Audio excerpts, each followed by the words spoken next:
누가복음 보겠습니다. 139쪽 신약성경 139쪽 누가복음 23장 44절에서 49절까지 말씀 우리 같이 합독하겠습니다. 신약 139쪽 23장 44절부터 시작. 때가 제6시쯤 되어 해가 빛을 잃고 온 땅에 어둠이 임하여 제9시까지 계속하며 성소의 휘장이 한가운데가 찢어지더라. 예수께서 큰 소리로 불러 이르시되 아버지 내 영혼을 아버지 손에 부탁하나이다 하고 이 말씀을 하신 후 숨지시니라. 백부장이 그 된 일을 보고 하나님께 영광을 돌려 이르되 이 사람은 정령 의인이었도다 하고 이를 구경하러 모인 무리도 그 된 일을 보고 다 가슴을 치며 돌아가고 예수를 아는 자들과 갈릴리로부터 따라온 여자들도 다 멀리 서서 이 일을 보니라. 아멘. 우리 찬송가. 아멘. 오늘 제목을 제가 찢어진 휘장 이렇게 잡았습니다. 여기 우리 성경에는 숨지시다, 예수님이 이제 숨지시는 그 장면, 마지막 순간이죠. 찢어진 휘장은 주님의 육체를 말씀하는 것입니다. 다윗의 자손 요셉아, 내 아내 마리아를 데려오기를 무서워하지 말라. 그에게 잉태된 자는 성령으로 된 것이라. 아들을 낳으리니 이름을 예수라 하라. 그 예수의 이름이 무엇이에요? 구원자이시다. 성령님께서 그렇게 해서 우리 예수님을 이 땅에 보내주셨습니다. 그 예수님이 저와 여러분들, 우리 인간 모든 피조물들의 타락한 피조물들을 회복시키시려고 성육신 하셨는데 이제 그 사역을 마치고 이제 마지막 이제 한 3시간 후면 숨이 넘어가시는 그 장면이 오늘 말씀이에요. 자기 백성을 위해서 참 얼마나 하나님은 우리들을 정말 사랑하시는지, 우리가 찬송한 것처럼 벌레만도 못한 우리들이 얼마나 그게 큰 은혜고 주님의 그 크신 사랑인가, 그 찬송을 통해서 우리가 느낄 수 있잖아요. 그래서 하나님, 아버지 하나님은 하나밖에 없으신 그 독생자를 버리시는 거야, 십자가에서. 정말 참 우리 하나님의 그 크신 사랑 우리가 어찌 말로 다 하겠습니까? 이제 예수님은 오늘 이제 종려 주일이어서 예루살렘으로 들어가셔서 한 주간의 순환의 길을 가시기 위한 과정을 거치시고 금요일날 성금요일 주님은 십자가에서 달려 계시는 것이죠. 마지막 하신 말씀이 아버지 내 영혼을 아버지 손에 부탁합니다. 다 이루었다. 목마르다. 그래서 마지막까지도 그 옆에 있던 그 죄인들을 구원시키면서 운명하시는 우리 주님이십니다. 44절 때가 제6시가 되어 해가 빛을 잃고 온 땅에 어둠이 임하여 제9시까지 계속 가며, 이 배너 영화가 참 또 생각이 되는데, 이 십자가에서 그 운명하실 그 시간이 온 천지가 그냥 깜깜해지면서, 우리 배너 다 보셨죠, 그죠? 비가 막 쏟아지고 그 속에서 배너의 어머니와 동생이 치유받는 그 나병이 완전히 회복되는 그런 역사를 우리가 영화에서 봤습니다. 지금 계속 이제 어둠이 깔리는 거야. 이 육신은 정오를 얘기해요. 정오 12시. 그러면 해가 정말 제일 빛날 시간인데 그때 이제 어둠이 내려오는 거죠. 그래서 어떤 그 시인은 그렇게 이야기를 했다 그래요. 창조주의 죽음에 대한 이 피조물에 애도하는 마음, 애도하는 시간, 그 창조주의 하나님이 십자가에서 죽음을 맞이하시는 그 순간을 애도하는 이 피조물의 그 애통한 마음을 어둠으로 표현을 했다고 합니다. 근데 이 성경에서의 어둠의 시간은 심판의 시간을 얘기를 하죠. 우리가 지금 출애굽기를 계속 이렇게 묵상하면서 공부하고 있는데 그 출애굽기에서도 어둠의 시간이 다가오고 있는 것을 우리가 봅니다. 아직은 우리가 거기까지 나가질 않았지만 출애굽기 10장에 가면 6월절 애굽에서 이스라엘 백성들이 이제 탈출하기 바로 직전에 어린 양을 잡아가지고 그 어린 양을 하나님 앞에 제물로 바치고 그 어린 양의 피로 인해서 그 제물로 인해서 이스라엘 땅은 어둠이 깔리지 않았지만 죽음의 사자가 지나가질 않았지만 애굽 온 땅은 장자의 죽음이 깔려지는 어둠의 시간이죠. 애굽에게는 심판의 시간이야. 그래서 이게 어둠의 시간은 성경에서 많은 부분에서 이렇게 메시지 주고 있죠. 우리의 마음이 어둡고 정말 참 힘든 시간, 그 시간에 우리는 주님을 바라봐야 되는, 그래야 우리 안에 있는 어둠이 물러가고 우리의 악한 영으로부터 출애굽이 되는 그런 순간순간들이 우리에게도 있다는 것이에요. 우리 교회에도 있을 수가 있고 그런 거죠. 그래서 이 6월절의 어린 양은 이 예수 그리스도의 모형이라고 볼 수가 있는 것입니다. 그 예수님은 그 자신의 죽음으로 인해서 그 6월절 출애굽기를 완성하신 분이세요. 그래서 그 예수님이 처음 이제 이 땅에 오셨을 때 그 세례 요한이 보고서 그랬죠. 보라, 세상 죄를 지고 가는 어린 양이로다. 예수님을 향해서 그렇게 말씀한 것을 우리가 볼 수 있습니다. 예수님은 6월절에 어린 양이 되셔서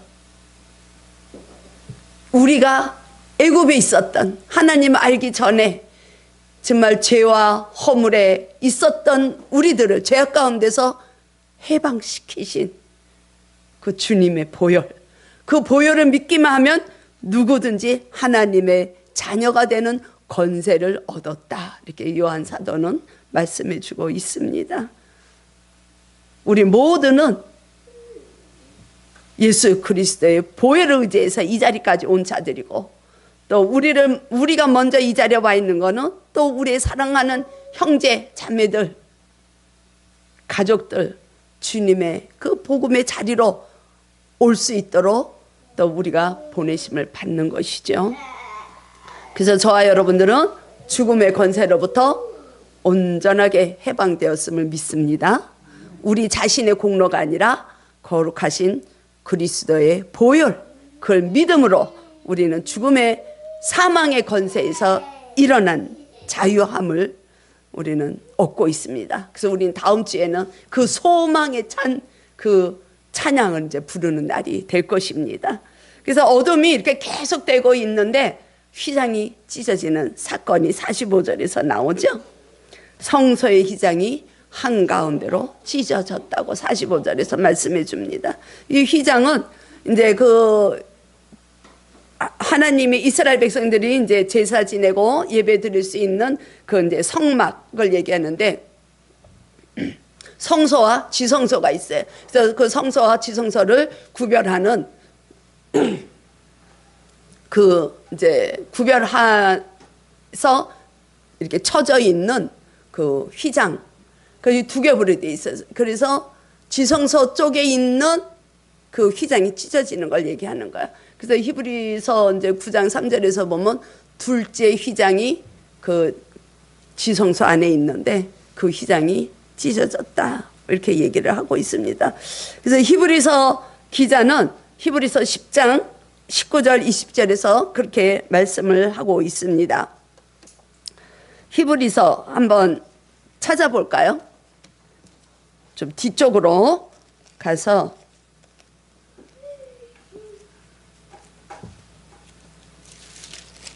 히브리서 10장 363쪽입니다. 신약 363쪽 10장 19절에서 20절 같이 한번 보겠습니다.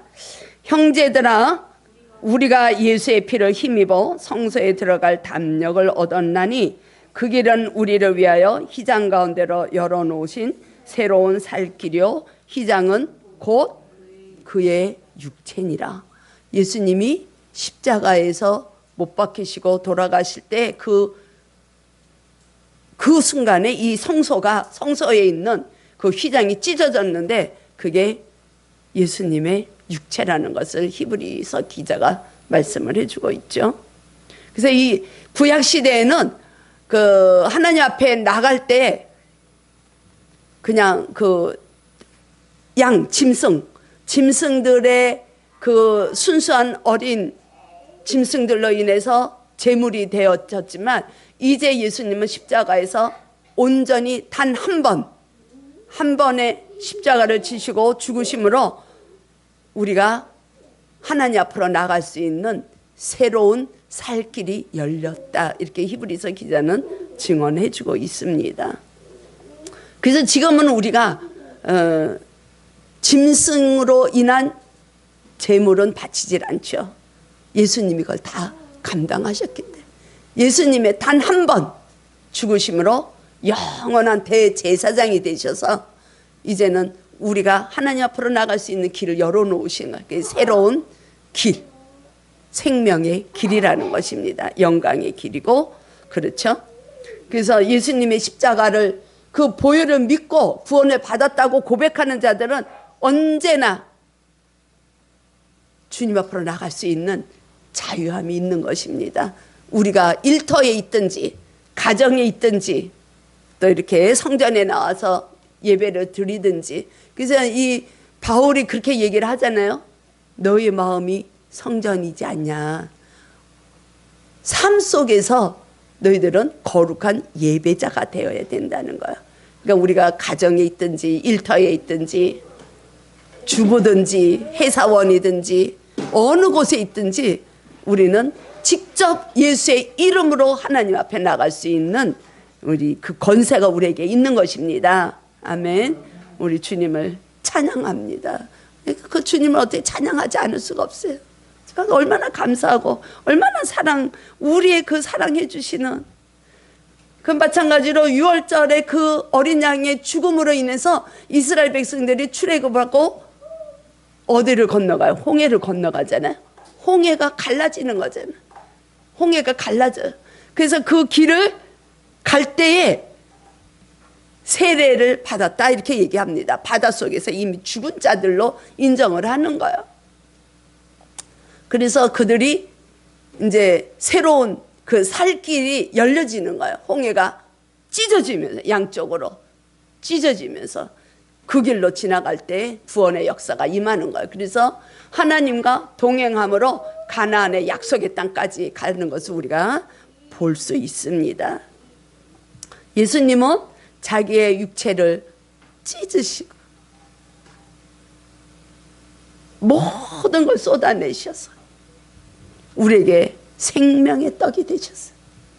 위로부터 오는 이스라엘 백성들은 하나님이 부어주시는 그 만나를 통해서 그 40년을 광야 생활을 이어갔지만 우리는 마르지 않고 정말 목마르지 않는 영원한 생명수, 생명의 떡, 예수님이 자기의 몸을 찢으시면서 우리에게 생명의 떡이 되시고 생명의 음료수가 되셔서 날마다 우리가 주님을 바라보면 우리가 정말 그 생명의 길을 갈 수 있도록 길을 열어주신 우리 주님을 찬양합니다.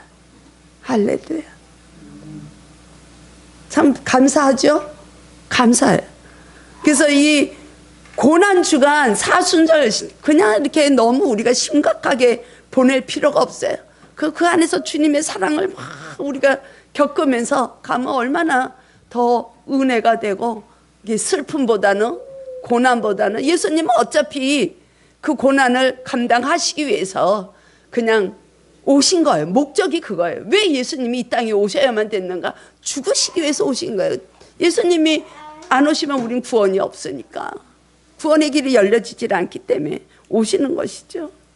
그 예수님이 이 땅에서 사역하시면서 우리는 하나님 이렇게 부르지만 예수님은 아버지 이렇게 부르셨거든요. 아버지의 뜻을 행하기 위해서 제가 왔고, 아버지의 뜻대로 내가 제자들을 사랑했고 세상 사람들을 사랑했고, 세상에서 속해서 살지만 세상에 속하지 않은 하늘에 속한 자로 승리의 길을 갈 수 있도록 기도도 해주시고, 그 예수님이 마지막 그 십자가 위에서 아버지 내 영혼을 아버지 손에 부탁합니다. 46절에서 그렇게 말씀을 하고 있습니다. 우리 지율이는 자꾸 입을 열어야 돼. 입을 열어서 찬양도 하고 찬양으로 입이 열릴 줄 믿습니다. 우리 지율이가 아멘을 해야지. 그동안에 너무 조용했던 거 이제 막 떠들어야 돼. 그래서 좀 우리가 시끄러울 정도로 그랬으면 정말 좋겠습니다.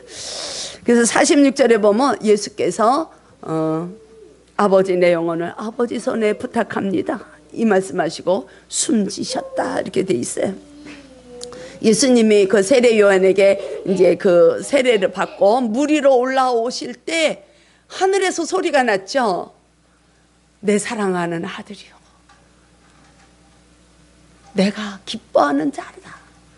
이게 복음서에 마태복음에도 나와 있고 복음서에 다 나와 있죠. 근데 그 사랑하는 아들이 지금 십자가에서 절규하는 것. 아버지 내 영혼을 아버지 손에 맡깁니다. 그때 우리 주 하나님은 아무 말씀 안 하셔. 아무 말씀도 안 하셔. 아버지 내가 원하는 거는 이 잔이 넘어가는 것을 원하지만 아버지의 뜻대로 행하소서. 그냥 아버지는 침묵하시는 거예요. 우리 성경을 보면은 왜 아브라함 때도 침묵하신 일이 있었잖아요. 우리가 이렇게 생활하고 가면서 우리가 어려움이 있으면 하나님 안 계신가?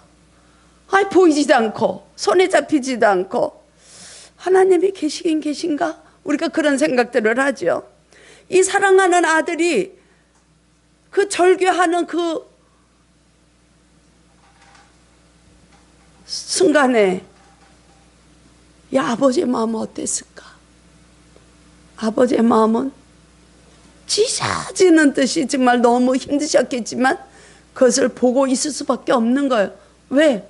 아들을 버릴 정도로 피조물들을 사랑하셨기 때문에 그래. 그 크신 하나님의 은혜, 정말로 저와 여러분들은 그렇게 그 사랑이 더 컸다는 거야. 아들을 버리는, 아들을 사랑하는 마음보다 그 하나님의 사랑, 아버지의 사랑을 우리가 좀 느꼈으면 좋겠습니다. 원래 창조 시대 때부터 성부와 성자와 성령을 함께 계셨어요. 그래서 함께 연결이 되시고 함께 협력하시고 함께 만물을 지으시고 정말 서로 사랑하시고 그랬는데, 그래서 그 하나님의 본질은 사랑이에요. 사랑. 하나님은 사랑이시다. 그래서 저와 여러분들은 그 본질에, 그 진리에 쫓아서 우리는 사랑해야 되는 우리는 의무가 있는 것이에요.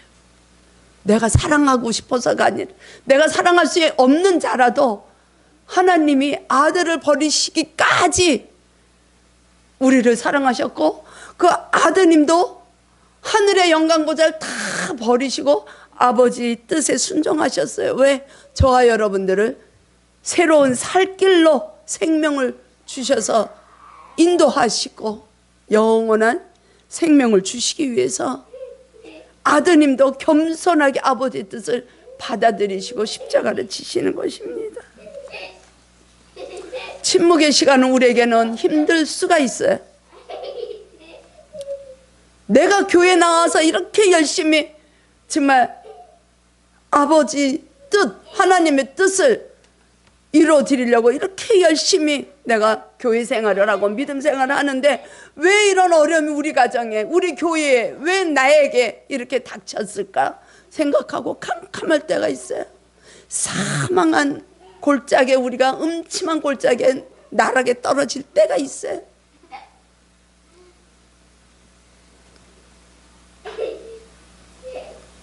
근데 우리가 연인들이, 저도 그랬어요. 저도 지금은 뭐 좀 또 세월이 흘러서 그렇지만 연인 때, 신혼 때는 너무너무 사랑하는 마음을 우리가 다 느끼고 가잖아요, 부부가. 그죠?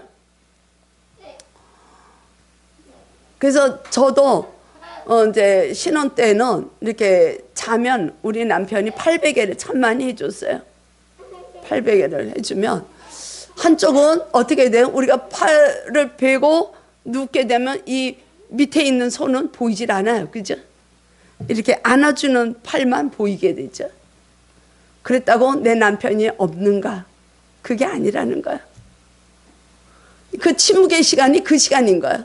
어둠의 시간이 하나님이 우리를 800개를 해주는. 그래서 이게 제가 이제 쉽게 저희 뿐이겠습니까? 모든 부부가 다 처음에 이제 그러고 그 사랑을 느끼고 전하고 받고 이런 사이들이 다 있는 것이죠. 근데 이게 솔로몬과 술람미의 이야기거든요. 아가서에 나오는 이야기예요. 그래서 이 솔로몬이 이 술람미가 너무 아름다워서 사랑하니까 왼팔로 머리를 고이고 오른팔로 안아주는 거야.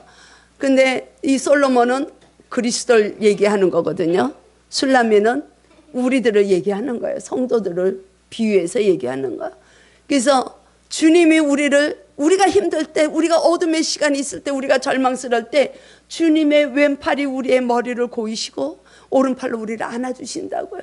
우리가 어둠의 시간이 있다고, 절망의 시간이 있다고, 나락으로 떨어질 때 주님이 안 계시냐? 그게 아니라는 거야. 아가서의 2장에 나오는 거야.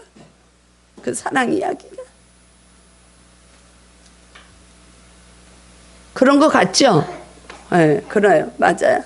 그래서 아브라함도 하나님이 13년간의 침묵 시간이 있었지만 아브라함 쪽에서는 하나님이 안 계신 것 같았지만 하나님은 아브라함을 한 번도 떠난 적이 없으시다는 것을 우리가 알 수 있잖아요. 그래서 우리 교회가, 우리 개인이, 우리 가정이 다 이게 인생 여정, 순례의 길을 가고 있는 중에 우리가 침묵의 시간이 온다, 어렵다 할지라도 그 시간은 주님이 함께 동행하는 시간인 줄로 믿으시길 원합니다. 그 시간에 그야말로 우리가 할 일은 주님을 바라볼 수 있는 능력이에요. 그게 능력이에요. 그냥 왜 위로부터 그냥 와서 이게 성령의 은사 이것도 참 좋은 것이지만 우리가 어려움에 있을 때 주님을 바라볼 수 있는 그 힘이 십자가의 능력이라는 거야. 그 능력이 우리에게 입혀졌을 때 우리는 정말 주님을 바라볼 수 없는 그렇지만 마음 고통 속에서도 우리가 주님을 바라볼 수 있는 거야. 그래서 우리가 기도하고 말씀에 힘입어 우리가 영적으로 이 근력을 키워나가는 것이죠.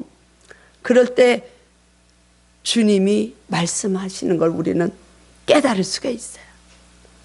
그 순간에 우리는 주님을 경험할 수가 있어요. 우리 참 갈급한 마음을 가지면 주님이 경험할 수가 있어요. 우리 함께 예배드리는 한 집사님이 그 간증하는 걸 제가 들었어요. 정말 이게 논문을 써야 되는데 자기가 너무 그 주제에 대해서 난해하고 어려웠다는 거. 그냥 하나님 앞에 기도를 한 거예요. 주님, 나는 받아쓰긴 잘하는데 주님이 지혜를 좀 주시고 좀 지식도 그거를 알 수 있게 좀 해주셔서 제가 그거를 좀 논문을 잘 쓸 수 있도록 기도를 했다는 거야. 야, 그런데 한 40페이지가량을 주님이 주시는 그 영감에 의해서 기록을 했다는 거야. 그게 있어요. 지혜의 영이 강하게 부어지는 거예요. 왜? 지혜의 영이 왜 그 집사님에게 부어졌을까요? 예수님을 증거하라고. 하나님을 경험하는 거. 정말 그 어두운 시간에 내가 그걸 어떻게 그 난제를 풀어가야 될까? 정말 고민하고 힘쓰는 그 시간에 주님을 바라봤을 때 주님은 경험할 수 있는 은혜를 주신다는 것입니다. 저와 여러분들도 어둠이 있습니까? 침묵의 시간이 있을 수 있죠. 그때 우리 주님을 바라볼 수 있는 저와 여러분이 되길 축복합니다. 그래서 우리 지위를 위해서 우리가 정말 사순절에 다 함께 정말 기도한 이유가 뭐예요? 갈급한 마음이 있고 그야말로 진짜 지금 우리 지유리를 통해서 하나님의 영광이 우리 맑은 생교회에 주님의 영광이 임하기를 정말 사모하는 그 마음 때문에 누구의 죄도 아니라고 그랬어요. 예수님은. 말을 못하느냐? 귀가 안 들리느냐? 보이질 않느냐? 누구의 죄도 아니라 그랬어요. 하나님의 영광을 보기 위함이라 그랬어요. 그래서 우리가 정말 주님을 바라보고 기도하고 나가는 거 아닙니까? 예. 이 침묵의 시간, 예수님이 절기하는 그 순간에도 아버지는 함께 하시면서 정말 그 고통의 마음을 가지고 계셨을 거예요. 그러면서도 저와 여러분들을 사랑하는 마음이 더 크기에 예수님을, 독생자 아들을, 성자를 버릴 수밖에 없는, 우리는 할 수 없죠. 인간이 어떻게 그렇게 합니까? 내가 누구를 살리기 위해서 내 자녀를 죽일 수 없어요. 우리는. 그냥 아버지는, 하나님은 그러신 분이라는 거예요. 그래서 한 영혼이라도 더 정말 하나님의 백성으로 삼으시려고 몸부림치시는 하나님, 우리가 그 하나님을 사랑하고 나가는 것이죠. 그래서 47절에서 보면은 그 과정을 다 지켜보고 있는 군대 대장 백부장이 무엇이라고 고백을 합니까? 47절.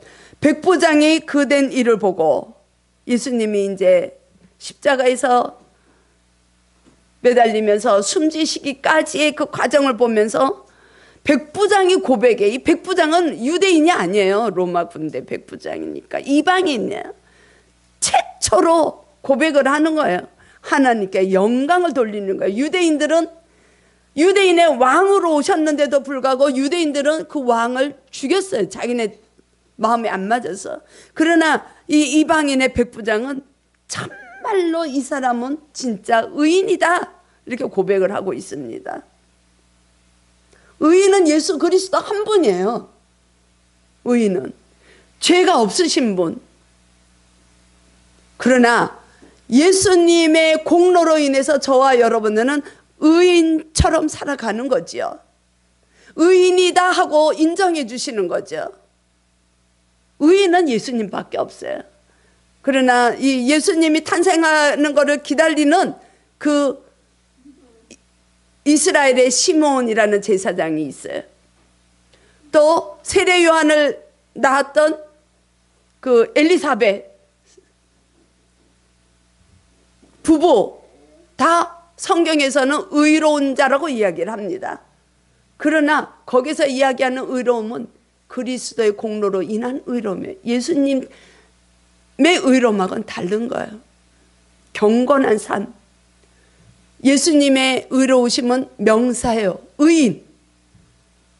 그러나 성경에서 나오는 의인들은 형용사예요. 저와 여러분들의 삶은 예수님처럼 살아가야 되는 의인으로서 우리는 인치심을 받은 자들입니다. 아멘. 그렇기 때문에 우리들의 삶은 이제 어떤 삶을 살아야 되느냐? 의인이 되기 위한 삶을 날마다 이루기 위해서 경건에 힘써야 되는 거죠. 그래서 날마다 우리는 새롭게 그리스도의 보혈에 의해서 계속 새로운 피조물로 날마다 경건에 이르기를 힘쓰며 그 구원을 이뤄가고자 애쓰며 나가는 자들이 거룩한 성도, 저와 여러분들의 삶인 줄로 믿습니다. 우리가 그렇게 살아가야 되는 거예요. 예수님이 순종하심으로 겸손하게 주님의 뜻을, 한 아버지의 뜻을 이루어 드렸습니다. 아버지께 영광을 올려 드렸습니다. 저와 여러분들은 무리가 아닌 제자의 길을 가려고 원하고 있지 않습니까? 제자들은 끝까지 고난이 온다 할지라도 주님의 길을 따라가는 자들입니다. 그 길이 생명의 길이고 영광의 길이지만 고난의 길일 수도 있음을 우리는 깨달을 수가 있는 것이죠. 한 주간 이제는 고난 주간입니다. 이번 주는 고난 주간이에요. 날마다. 그래서 저도 내일부터는 고난에 대한 묵상을 이제 올리려고 그래요. 레이긴 잠시 쉬고. 그래서 우리가 하루하루 정말 주님만을 바라보며 주님과 나와의 관계를 회복할 수 있는, 또 새롭게 구원을 이뤄가는 저와 여러분들, 우리 비대면으로 함께 예배를 드리는 하나님의 사랑하는 백성들이 되기를 축복합니다. 아멘. 주님 감사합니다. 그 주님의 사랑을